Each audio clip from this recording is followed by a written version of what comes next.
very close election, and McFarland is teaching a lesson again in the democratic process.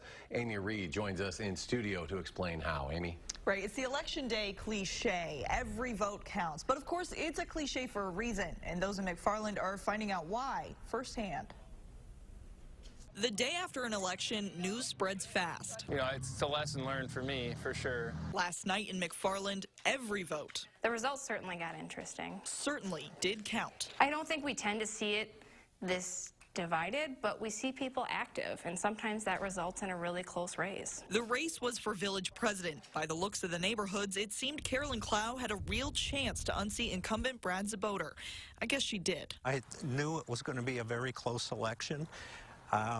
Who could anticipate it would be that close when close to 2,400 votes were cast, and the difference is one? That's right, one. The edge given to Zaboter. You hear people indicate that voting really doesn't matter, but in McFarland, it seems to. Just ask Josh Dawson, one of the 55% of people who didn't. Now he can use this as a teaching moment for him and his daughter. Yeah, now I can. I'll be like, look, I'm on the news. I'm the one that didn't vote. This unusual situation doesn't feel so odd to the people close to it, considering what happened here 7 years ago. The village trustee race was a dead tie, and that led to a recount.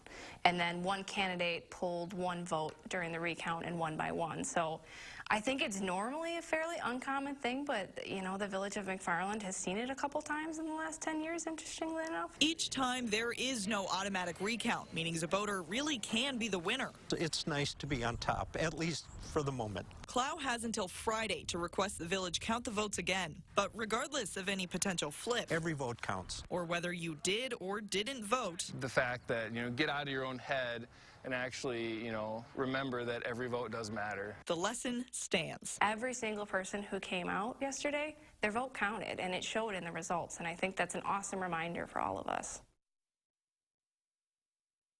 We just learned this a few moments ago, but Clow has requested a recount, and that is scheduled for Friday, and we'll keep you posted on those results. Yeah, it proves every once in a while it pops up like that. Amy, thank you so much. We're all